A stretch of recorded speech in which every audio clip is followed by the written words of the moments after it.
are particularly vulnerable.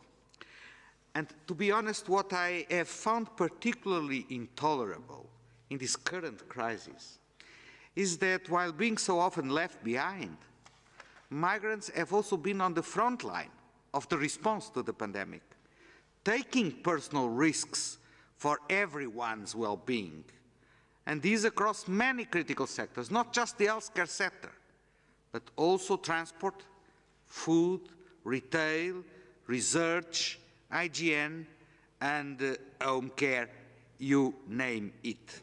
So I'm happy to be able to tell you that many countries have understood the importance of universal health coverage. Already before the pandemic, about 43% of all countries offered health coverage to all migrants, no matter their legal status. And in this year of public health emergency, several host countries have temporarily introduced new policies or relaxed requirements to grant access of migrants to health care. But this is not enough. One of the crucial issues is that migrants sometimes are suspicious to look for health care because they are afraid that contacting health services, they might be detained or even deported. Building a mutual trust relationship between public health services and migrants will be crucial, especially now, as we are going to have a true test case. As we collectively gear up for one of the world's largest vaccination campaigns, I believe that we must be vigilant and ensure that access to the vaccine is fair and equitable. I praise the efforts of WHO in the COVAX environment and the WHO partners, Gavi and the Vaccine Alliance on this front. And therefore I want to take this opportunity to call on governments to count and include all migrants present in their territory, no matter their legal status, in their national vaccination plans. And let me be very clear. As governments prioritize health workers on the front lines, they need to make sure that migrant frontline health workers are also vaccinated. And as governments prioritize people above a certain age, then all migrants about that same age should be prioritized in the same way. It's not a question of creating any preference or privilege to migrants. It's to guaranteeing access to the vaccination on equal foot as the nationals. It remains vital that migrants in vulnerable situations have access to immunization and essential primary health care services, including mental health, in humanitarian settings as much as in urban slums or border communities. From our side, Tedros, you can count on IOM engagement and support for the efforts to guarantee a successful vaccination process that we finally defeat the virus. Thank you. Thank you, thank you so much, Antonio. So, Tariq, back to you. Thank you very much, Mr. Vitorino and Dr. Tedros for these opening remarks on this very important day. Before I start calling on journalists for questions, just to let you know that we have online also Dr. Soumya Swaminathan, who is the WHO Chief Scientist. We also have Kate O'Brien, Director for Immunization, and we have Mariangela Shimao, who is Assistant Director General for Access to Health Products and Medicines. With that, I will start with the Philippines Daily, and we have Jovik Yi online with us, and I think it's the first time we have Jovik with us. Jovik, please unmute yourself. Can you hear me? Yes, please. Hi. I just would like to ask about the public's preference over some candidate vaccines.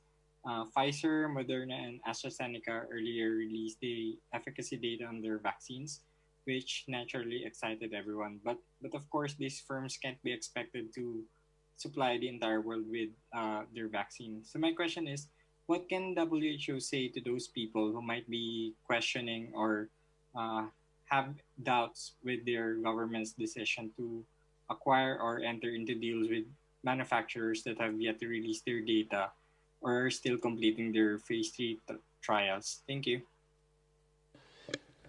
Thank you, Jovic. The line was not really the best. If we were able to hear, it's about candidate vaccines and data in particular about AstraZeneca vaccine. So if Dr. Swaminathan is online, maybe Dr. Swaminathan can try to answer this if Dr. Swaminathan, you heard the question correctly.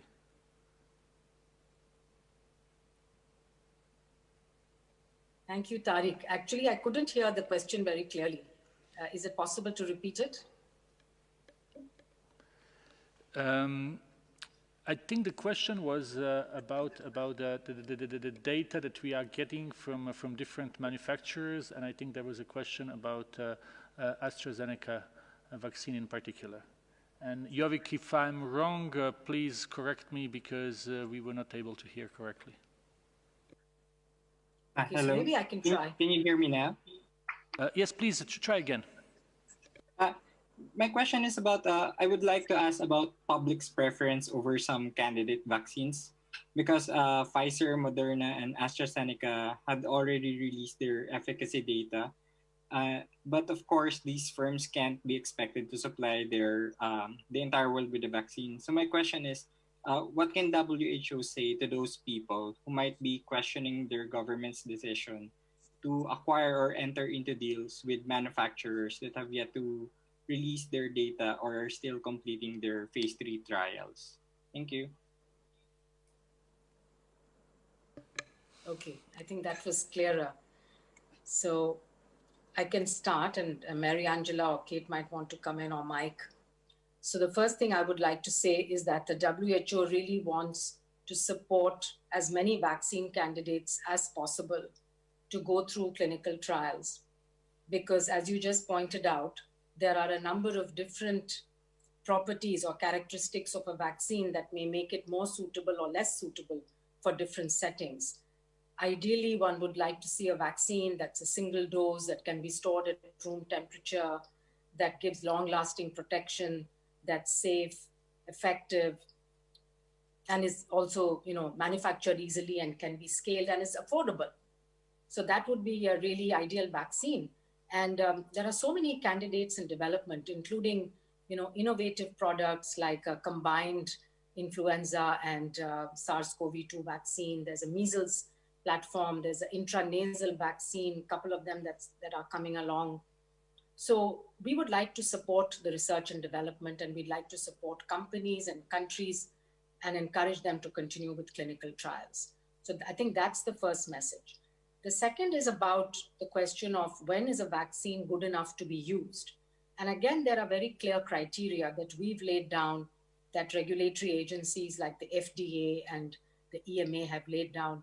And these criteria have benchmarks for both efficacy as well as safety, as well as things like the quality of manufacturing, which needs to be checked before WHO or any of the regulatory agencies would endorse a vaccine, either through an emergency use listing or ultimately through a full licensure or a pre-qualification, as the case may be.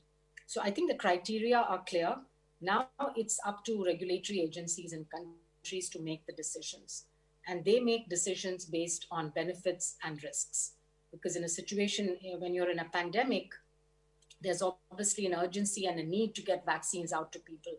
And therefore one has to weigh the benefits and the risks at a particular time.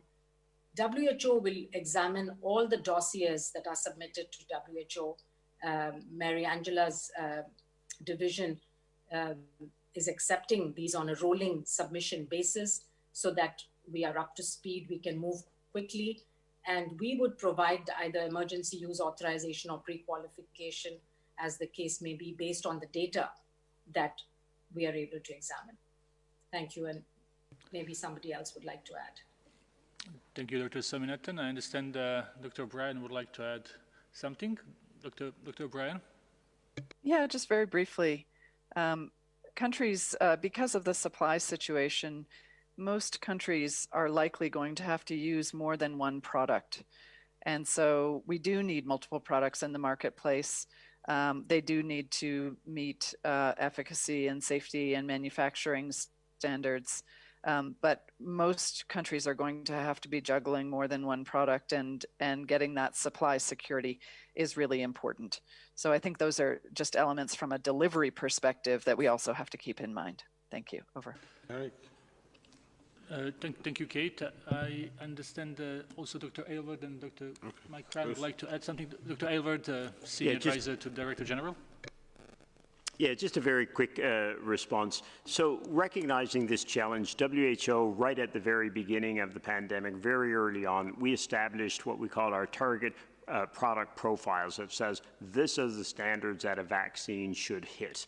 And these were published broadly. It's what all the vaccine manufacturers have been working toward. And as countries are assessing vaccines, they're looking at, do they hit these standards? And then we have also put in place, of course, to the specific question about what WHO is doing, we have a whole pre-qualification emergency use listing process that looks in detail at all of the data that companies generate as part of these trials to ensure that they meet the necessary standards.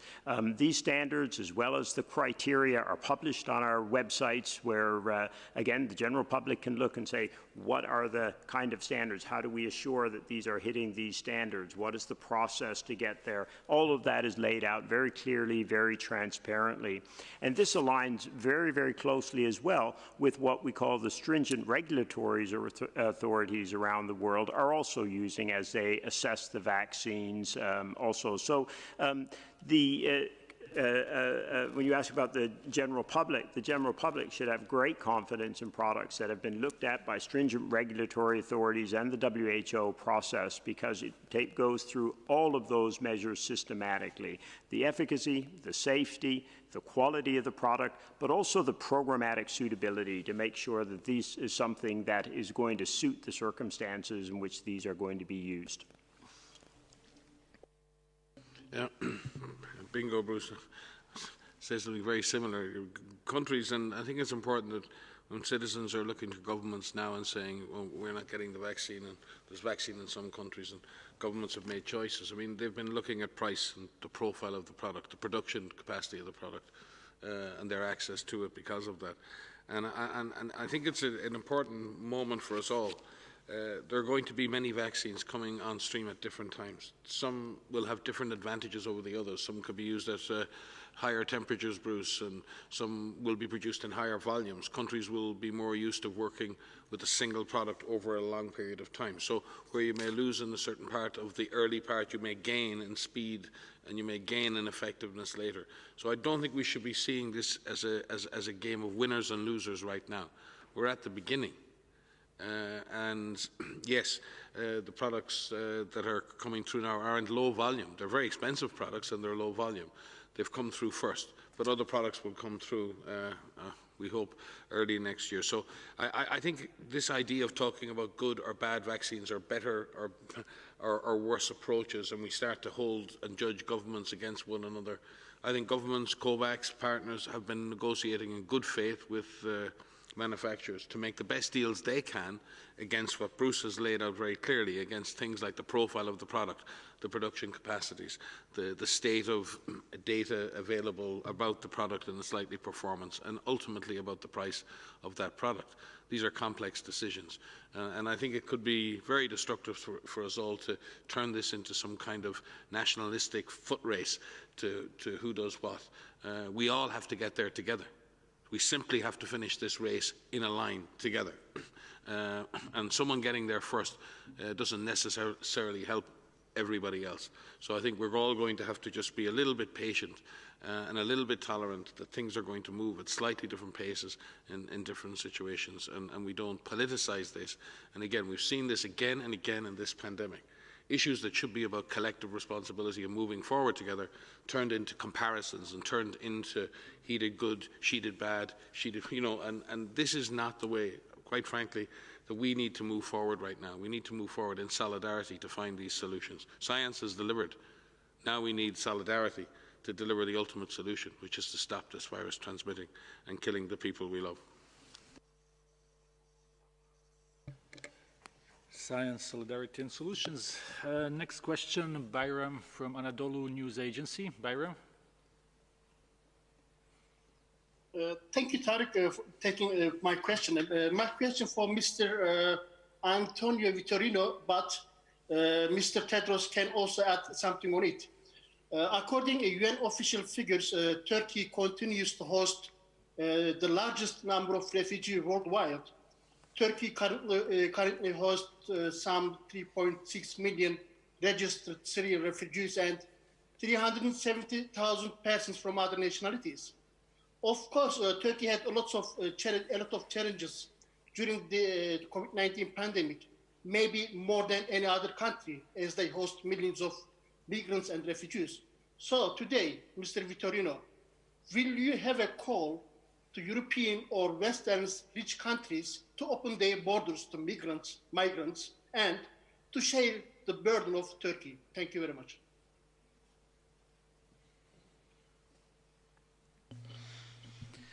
The answer is very easy. Absolutely. We think that there is a shared responsibility of the international community to support countries that have the responsibility of hosting large number of refugees, asylum seekers and migrants.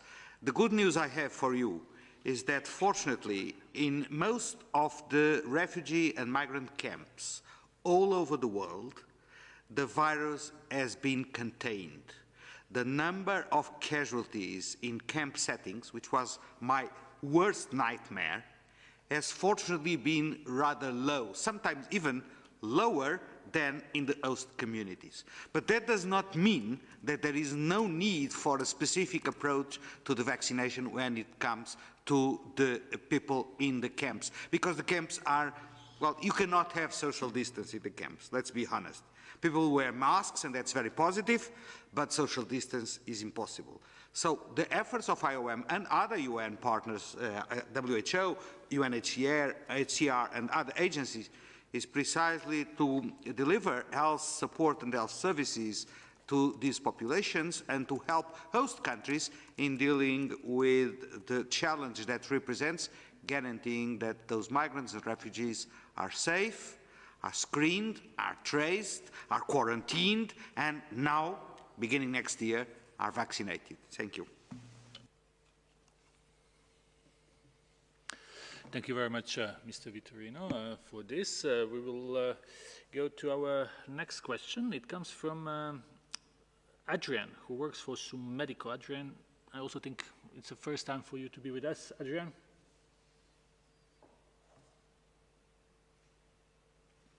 Can you please unmute yourself, Adrian? Buenos días. Les saluda de Sumedico. Se ha declarado emergencia en la Ciudad de México y otras entidades del país. También tienen números elevados de contagios y fallecimientos. ¿Qué ha hecho México para llegar a la situación en la que se encuentra?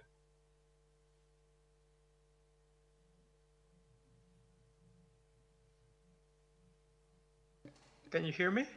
Yes, Adrian, I think we were able to hear your questions about Mexico and the latest situation in Mexico. Hi, Maria may add, I don't have the direct Mexico numbers with me today, but we have spoken about Mexico in the last number of days, and Brazil and other countries in Central and South America, and we have seen worrying increases. In fact, Mexico, like other countries in North America, never really exited its first surge or first wave. It managed to get some degree of control, and the disease has surged again in many places. And we've seen that same phenomenon happen in other countries like Brazil as well, the United States. Over 3/4 of the cases, we're seeing globally now are occurring in the Americas. It's a very, very high and intense period there.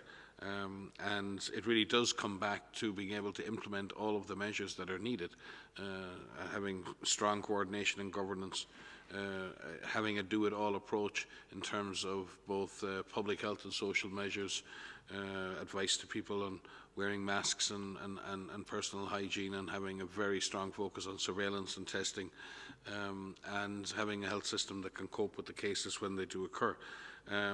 It's been tough for all countries, but where countries have not been able to implement a comprehensive strategy and sustain that over time, and gain the buy-in and support of their population and provide that support back to their population, it's been tough for many countries to get through their first and second surges or waves of this disease. We've predicted, we've said that here too. Vaccine is on the way. It is a source of great hope, and we should celebrate that vaccines are coming. But the next 3 to 6 months are going to be tough. Countries are currently have intense community transmission are likely for that transmission to intensify. Countries that have had good control on the disease may struggle to maintain that control on the disease. And you've seen that in a number of countries, even in East Asian countries that have done well up to now. They are really having difficulties in containing certain, particularly urban outbreaks at the moment. So past success is no guarantee of future success. Past failure is no guarantee of future failure. It is really what you do now, and what everyone does now. We have to bring vaccines in as a tool that puts an end to this virus, but the vaccines alone won't do it. And we don't have those vaccines at a level yet that they can actually affect the transmission dynamics for this organism. So Mexico is no different to other countries. Many, many countries are facing up a very serious mountain again at a very difficult time with the prospects for increased transmission. Other countries are maintaining their capacity to control the virus, and some are struggling even at that. We've been saying it here for a very long time, so at the risk of repeating ourselves again and again, there is no magic to this. There are no unicorns here. It is a very simple commitment to just doing the very simple and direct things that need to be done and continuing to do that. They're very hard miles. It's a very difficult thing to do. Sustaining government effort, sustaining cohesion, sustaining community compliance and participation. They sound easy. They're the hardest things to do in public health. The hardest things to do in public health. And we're sorting out the sciencey bits, but we're really not doing well at sorting out the social bits, the leadership bits, and the coordination and the support we need to our communities to be able to contain this virus. Maria, if you may wish to add anything. Or Thanks, Mike. So just looking at the numbers, I mean, we are seeing an increasing number of cases being reported from Mexico over the last 3 weeks. We're seeing a stabilization of the deaths over the last 3 weeks, with more than 4,000 deaths being reported each week. When we look at the numbers, and what we're seeing from the data from Mexico is that there is detail that's being provided at the subnational level. And I think that's a really important factor. If you look at things at a national level, you miss the details of what is actually happening in terms of transmission in specific geographic locations. And if you have the systems in place, the surveillance in place, the testing in place, the data management in place, you can not only find the virus and take the public health actions to keep people safe in terms of isolation, clinical care, contact tracing, cluster investigation, supported quarantine, then you know, if you know where the virus is, you know how you can use your resources and your capacities to the best of their ability. And so if we look at some of the breakdown, we can see that there are differences in transmission based on different parts of the country. And so this is true for Mexico, but it's true for every other country. It's breaking down the problem into actionable interventions that you can be targeted, you could be tailored, and using the resources wisely. So it's not just about the comprehensive approach, it's about using that in the most appropriate way based on the situation that you have at hand. And we are seeing that. But unfortunately, we are seeing an increase in cases across Mexico, but you have the tools in hand right now that can turn it around. And I think that's what's really critical right now. Again, as Mike has said, and as the team keeps saying, we have vaccines and, more importantly, vaccination that is starting to come online, but it will take some time to reach everyone. And so please, know that there are tools that you have now. And each one of us has a role to play, as well as leaders at political levels or community leaders or youth leaders, to take the necessary steps to not only know where the virus is, but to take those necessary steps to lower your risk of exposure, which will lower your risk of infection. Stay the course, use the measures that you have at hand in the most appropriate way you can, and you will get through it. Thank you very much, Dr. Van Kerkhove and Dr. Ryan, for this. Now we will go to Agence France Presse. We have Nina Larson with us. Nina? Yes, hi. Thank you for taking my question. I wanted to ask you about the international mission going to China next month, which has been announced it's going to happen next month. Could you tell us specifically when the experts will go, if you have the dates, and where they'll be going in China, under what conditions they'll be working, if they'll be under Chinese supervision, and if they'll need to quarantine before starting work, which will obviously impact, I guess, how long they have to stay. Thank you. Yeah, Maria can provide more of the details. We are planning. We still don't have a takeoff date because we're working on the logistics around visas and flights. But we do expect the team to leave in the first week of January. There will be quarantine arrangements. Obviously, we have to, as ever, we will have to comply with whatever the arrangements are for risk management in travel and on arrival in China itself. The team will visit Wuhan. That's the purpose of the mission. Clearly, the team will pass through and by Beijing, as is the necessary part of any mission that's considered to be a joint approach.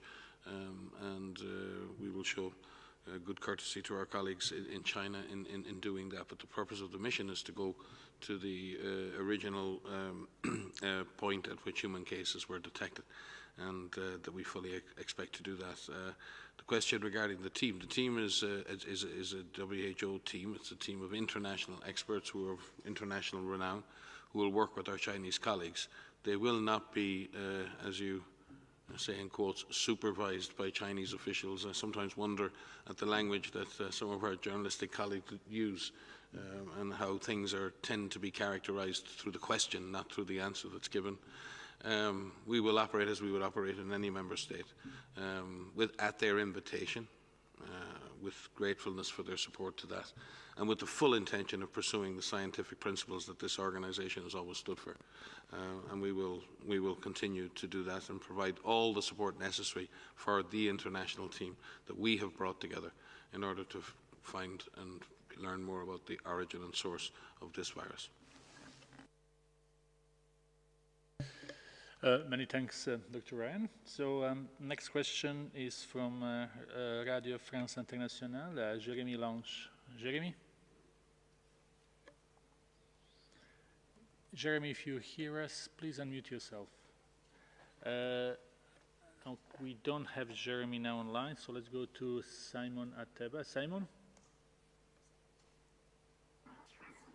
Yes, thank you for taking my question. This is Simon Ateba from Today News Africa in Washington, D.C. My question is about seriousness in Africa, and it goes to Dr. Tedros. Do you think the African continent continues to take COVID-19 seriously? And I know that Africa is not one country, 55 countries, 1.3 billion people, 2,000 languages. But it seems to me that the social distancing, use of masks and the rest is no more the way it was months ago. Thank you.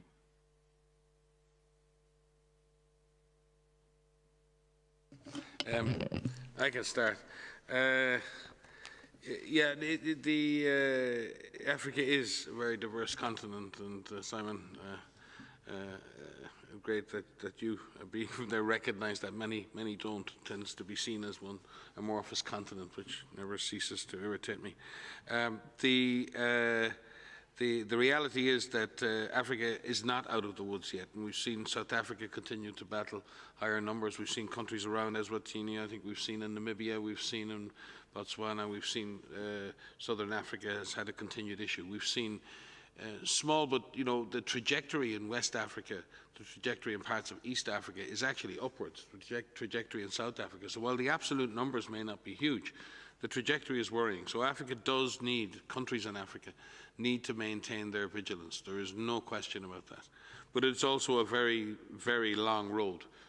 And many people in Africa live in a situation where they have to work to live. They have to work to eat. And therefore there are more limited choices for people in that situation. They don't necessarily have government structures that can put aside trillions of dollars to pay people to stay at home. And therefore people don't have the same choices. I have seen a pretty high compliance with mask wearing and other stuff in Africa. We've seen some excellent examples of surveillance and investigation. Our colleagues in South Africa have been tracking the evolution of this virus and genetic variations and state-of-the-art work. And I keep saying that surveillance in Africa is probably, in terms of the ability to do contact tracing, some of the work done in Nigeria by Nigeria CDC is global, state-of-the-art work in Rwanda and other places. So Africa is actually showing the way in community engagement, showing the way in community-based approaches. It's showing the way in keeping this disease, as you said, in terms of migrants and in terms of refugee camps and other places, and remembering that the vast majority of migrants and refugees in the world are being hosted in countries who don't necessarily have resources that others do. And there are millions and millions of refugees and migrants hosted in Africa and on the African continent, and without the terrible complaints we hear from others about hosting hundreds or thousands. So from my perspective, yes, Africa is not out of the woods, but Africa is also leading on the leading edge of much of this response and showing the way for how you can deal with one of many emergencies at a single time. I think at one point last month, I think Sudan was dealing with 10 different epidemic emergencies at the same time. Imagine if that was the case in other countries, and doing it with a high level of quality. So there are, like there are in every country, there are things that we'd like to see more of, and very clearly Africa is not out of the woods, and there's every chance that things can get worse on the African continent. And therefore it's really important that we also make sure that vaccines and other interventions, new diagnostics and new therapeutics are shared equitably across the world based on risk and on vulnerability. DG, you may wish to add. No, thank you. I think the seriousness of Africa was clear from the start, Simon. Many countries, majority of them, started their actions as early as possible, their social measures and so on. You remember when many countries, when they didn't have even any cases, they were taking serious measures. I think that prevented from serious problems happening in many countries in the continent. And you can see actually the situation not only from the specific country preparedness, early preparedness, but the continental action they were taking. I remember having a meeting with the ministers of health in February, March, preparing the continental strategy.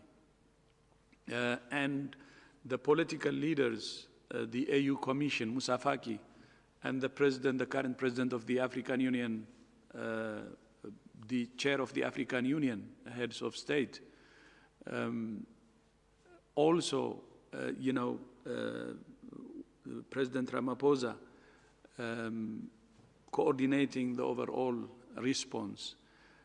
So not only the immediate action or early action by individual countries, but the continental strategy and the coordination of the leaders to implement the continental strategy. I think that really helped. If you see the countries that are contributing the most, 12 countries globally, none of them is from Africa in terms of cases or in terms of deaths. Of course, there could be not only the early response, but there could be other reasons to explain this. But we believe that Africa had really done its best. And the seriousness you said is there, and we hope that will continue. As Mike said, there is hope, good hope now for vaccines, and that's additional tool. But all countries should continue to do the basics and follow a comprehensive approach in order to defeat the pandemic. So because of vaccines, which are still rolling out now, we shouldn't lower our guard, and we should continue to be very vigilant and implement all the measures we need to implement based on the toolbox that we have been implementing. Thank you. Thank you very much, Dr. Tedros. We received a question. You mentioned South Africa received a question about news from South African scientists on the new variant of the virus. So maybe Dr. Van Kerkhove can comment on that, please. Yes, sure. So thanks, Tarek, for the question. So yes, we are aware that South African researchers have identified some virus variants from sequencing of patients across the country. And I should first and foremost say that South Africa has worked incredibly hard to increase sequencing capacity across the country, which is really commendable. And we are seeing increasing in the ability of sequencing all over the world. So that's first and foremost, that's really important. So yes, they have, we're in touch with researchers and scientists from South Africa who've identified some virus variants. What they're doing right now, the variants have mutations in them, and as you know, this is a virus that mutates. All viruses mutate, all viruses change over time, and these mutations are expected. But having the ability to sequence will allow them to actually look at those changes. So what they're doing right now, and we are working with them with our SARS-CoV-2 virus evolution working group, they're growing the virus in the country, and they're working with researchers to determine any changes in the behavior of the virus itself in terms of transmission. Does this virus transmit more easily than the others? Are there any differences in severity? Are there any differences in the ability of a person who is infected with these variants to develop antibodies? And are there any differences in the diagnostics or therapeutics or vaccines? So far, we have no indication that there are any changes in the virus's behavior, but these studies are underway. And so that's what's really important, is that South African researchers, as well as researchers in the UK, because you know there are other mutations that are identified in the UK, there have been mutations identified in other countries. There's a system in place, there's a process in place to evaluate each one of these mutations, each one of these variants, so that we understand what are their importance in terms of the virus's behavior. And so these are studies that take some time to be conducted in the lab. And we have the mechanisms, the trust, the collaborations that are in place with the researchers in South Africa and in other countries to work on to determine if there are changes and what those changes mean. So as soon as we learn anything about this, we will let you know. South Africa had a press conference, I believe, at the same time as we were doing this press conference here, providing the information openly, and this is a good sign. You know, this is what we need to see. But you know, the longer this virus, the more opportunity this virus has to spread, the more opportunities this virus has to change. So it's really important that we do everything that we can to minimize the spread now with the tools we have. We can't emphasize that enough. So we thank our colleagues in South Africa, as well as colleagues in the UK and Denmark, who alerted us to mutations that they've identified and who are carrying out the scientific studies to help us understand the implications of these. And maybe a shout out to those who work in the likes of GenBank and GISAID and others who accept and post all of these sequences as well. So and thanks to those who do continue to do that. Keeping this information in the public domain is really important, and having all scientific eyes on that to look for any changes that are significant. It's really important. This is a collective process. This is collective intelligence that's applied to a complex problem, and it requires a lot of people to have input. So it's great to see this kind of collective intelligence put to work. Many thanks. We are getting closer to the hour, so let's try one or eventually two questions. Stephanie from Reuters. Stephanie.